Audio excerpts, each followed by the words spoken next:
Hello guys. आइए आपको आलिफ लैला उर्फ हजार दास्तान की कहानी सुनाते हैं। किस्सा बूढ़े और उसकी हिरनी का है, तो आइए सुनते हैं। कहानी कुछ ऐसे है। वृद्ध बोला, हे दैतराज, अब ध्यान देकर मेरा वृतांत सुने। यह हिरनी मेरे चचा की बेटी और मेरी पत्नी है।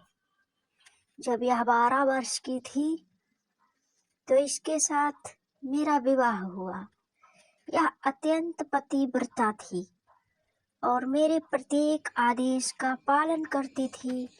किंतु जब विवाह को 30 वर्ष हो गए और इससे कोई संतान न हुई तो मैंने एक दासी मोल ले ली, क्योंकि मुझे संतान की अति तीव्र अभिलाषा थी। कुछ समय बाद दासी से एक पुत्र का जन्म हुआ। बच्चा पैदा होने पर मेरी पत्नी उस बच्चे और उसकी माता से अत्यंत द्वेष करने लगी। मुझे इस बात का अति खेद है कि मुझे अपनी पत्नी के विदेश का हाल बहुत दिन बाद मालूम हुआ।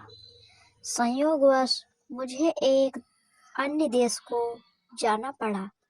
मैंने पत्नी से जोर देकर कहा कि मेरे पीछे इन दोनों की अच्छी तरह देखभाल करना और इनके आराम तकलीफ का ख्याल रखना। भगवान चाहेगा तो मैं 1 वर्ष में लौट आऊँगा।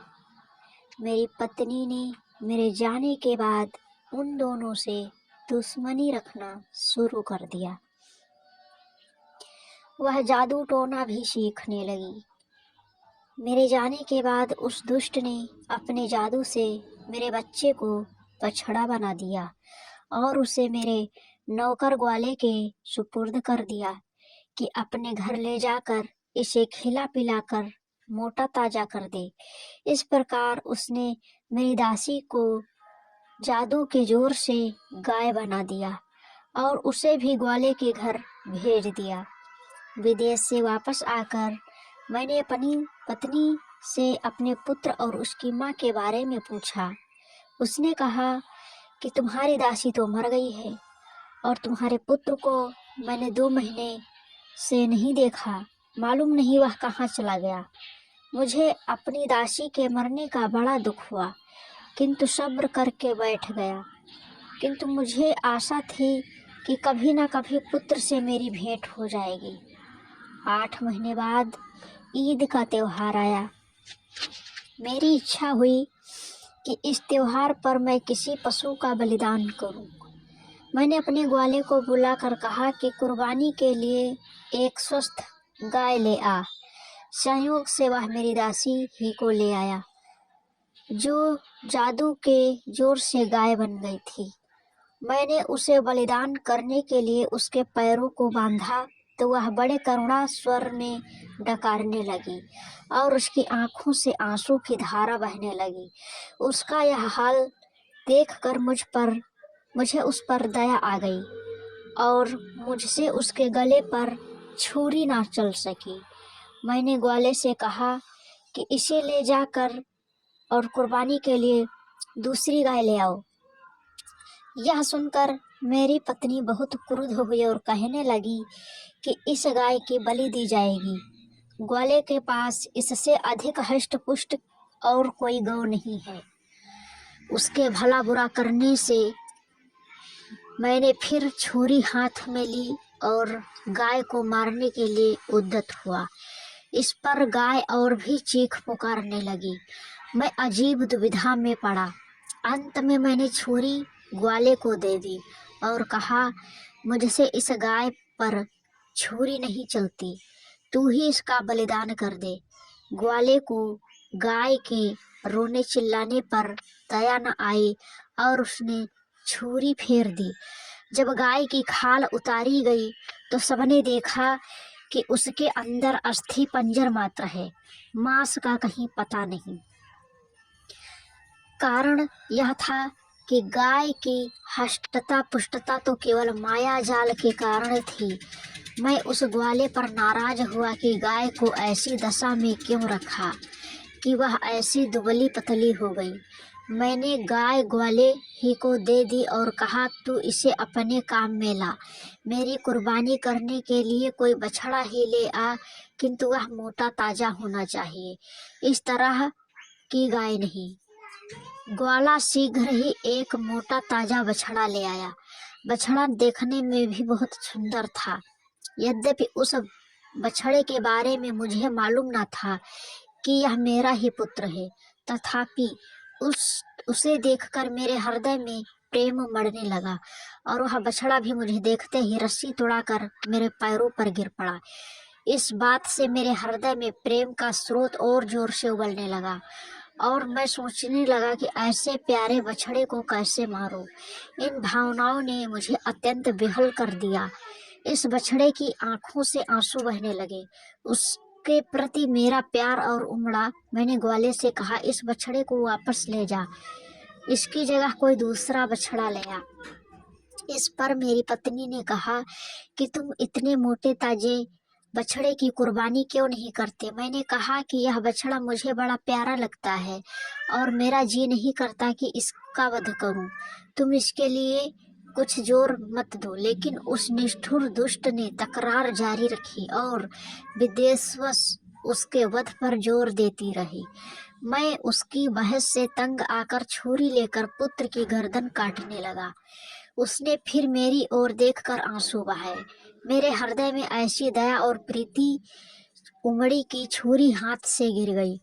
फिर मैंने अपनी पत्नी से कहा कि मेरे पास एक और बछड़ा है, मैं उसे कुर्बान कर दूंगा। वह दुष्ट मना फिर भी उस बछड़े को मारने पर जोर देती रही, किंतु इस बार मैंने उसके बकने झकने की परवाह न की और बछड़े को वापस कर दिया। हाँ, पत्नी के हृदय को सांत्वना देने के लिए कह दिया कि बकरीद के दिन इस बछड़े की बलि दूंगा। ग्वाले बछड़े को अपने घर ले गया, लेकिन दूसरे दिन तड़के ही मुझसे एकांत में कहा कि मैं आपको कुछ कहना चाहता हूँ और मुझे आशा है कि आप मेरी बात सुनकर प्रसन्न होंगे। मेरी बेटी जादू टोने में प्रवीण है। कल जब मैंने उस बछड़े को वापस लेकर गया तो वह उसे देखकर हंसी भी और रोई भी। मैंने इस विचित्र बात का कारण पूछा तो बोली कि अब्बा, जिस बछड़े को तुम लौटा कर जिंदा लाए हो वह हमारे मालिक का बेटा है, इसलिए मैं इसे जीता जागता देखकर प्रसन्न हुई। रोई इसलिए कि इसके पहले इसकी माँ की कुर्बानी दे दी गई थी। हमारे स्वामी की पत्नी ने सौतिया डाह के कारण इन माता पुत्र को जादू के शोर से गाय और बछड़ा बना दिया। मैंने जो अपनी बेटी के मुंह से सुना, जैसा का तैसा आपको बता दिया। हे दैतराज, अब आप सोचिए कि यह वृतांत सुनकर मेरे हृदय में कितना शोक और संताप उठा होगा। मैं कुछ देर मर्माहत होकर चुप रहा, फिर ग्वाले के साथ उसके घर पर चला गया ताकि इस वृतांत को उसकी बेटी के मुंह से सुनूं। सबसे पहले मैं उसकी पशुशाला में गया ताकि अपने बछड़ा बने हुए पुत्र को देखूं, मैं उस पर हाथ फेरूं। इसके पहले ही वह मेरे पास आकर इतना लाड़ करने लगा कि मुझे विश्वास हो गया कि यह मेरा पुत्र ही है। मैंने लड़की के पास जाकर ग्वाले के मुंह से सुना हुआ हाल दोबारा सुना और लड़की से कहा कि क्या तुम इस बछड़े को फिर से मनुष्य का रूप दे सकती हो। उसने कहा, निश्चय ही, मैं उसे दोबारा मनुष्य बना सकती हूँ। मैंने कहा, अगर तुम ऐसा कर दो तो मैं तुम्हें अपनी सारी धन संपदा दे दूंगा। लड़की ने मुस्कुरा कर कहा कि हम लोग आपके सेवक हैं, आप हमारे मालिक हैं, आपकी आज्ञा सिरोधार्य है, किंतु बछड़े को मनुष्य रूप में 2 शर्तों पर दूंगी। एक तो यह कि उसके मनुष्य बन जाने पर आप उसका विवाह मेरे साथ कर दें, और दूसरा यह कि जिसने इसे मनुष्य से पशु बनाया है उसे भी थोड़ा दंड दिया जाए। मैंने उत्तर दिया, मुझे तुम्हारी पहली शर्त मंजूर है, मैं तुम्हारा विवाह उसके साथ कर दूंगा और तुम दोनों को इतना धन धान्य दूंगा कि जीवन पर्यंत तुम किसी चीज की कमी नहीं रहेगी। दूसरा शर्त, मैं तुम्हारे ही हाथ छोड़ता हूँ। तुम जो भी दंड उसके लिए उचित समझोगी वही दंड मेरी पत्नी को दिया जाएगा। हाँ, यह जरूर कहूंगा कि यद्यपि वह दंड दुष्ट दंडनीय है, किंतु उसे प्राण दंड ना देना। लड़की ने कहा कि जैसा उसने आपके पुत्र के साथ किया है वैसा ही मैं उसके साथ करूंगी। यह कहकर उसने एक प्याले में पानी लिया और उसे अभिमंत्रित करके बछड़े को सामने लाकर कहा कि ऐ खुदा के बंदे, अगर तू आदमी है और केवल जादू के कारण बछड़ा बना है तो भगवान के दया से अपना पूर्व रूप प्राप्त कर ले। यह कहकर उसने अभिमंत्रित जल उस पर छिड़का और वह तुरंत ही मनुष्य रूप में आ गया। मैंने प्रीत पूर्वक उसे छाती से लगाया और गदगद स्वर में कहा कि इस लड़की के कारण ही तुमने फिर से मानव देह पाई है, तुम इसका एहसान चुकाओ और इसके साथ विवाह कर लो। पुत्र ने सहर्ष मेरी बात मानी। लड़की ने इस प्रकार जल को अभिमंत्रित करके मेरी पत्नी को हिरणी का रूप दे दिया। मेरे पुत्र ने उस कन्या के साथ विवाह किया, किंतु दुर्भाग्यवश वह थोड़े ही समय के बाद मर गई। मेरे पुत्र को इतना दुख हुआ कि वह देश छोड़कर कहीं चला गया।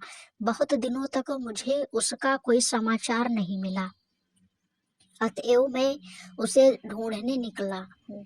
मुझे किसी पर इतना भरोसा नहीं था कि अपनी हिरनी बनी हुई पत्नी को उसके पास छोड़ता, इसलिए मैं उसे साथ लिए हुए देश देश अपने पुत्र की खोज में घूमता हूँ। यही मेरी और इस हिरनी की कहानी है।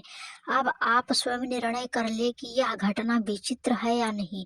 दैत्य ने कहा, निसंदेह विचित्र है।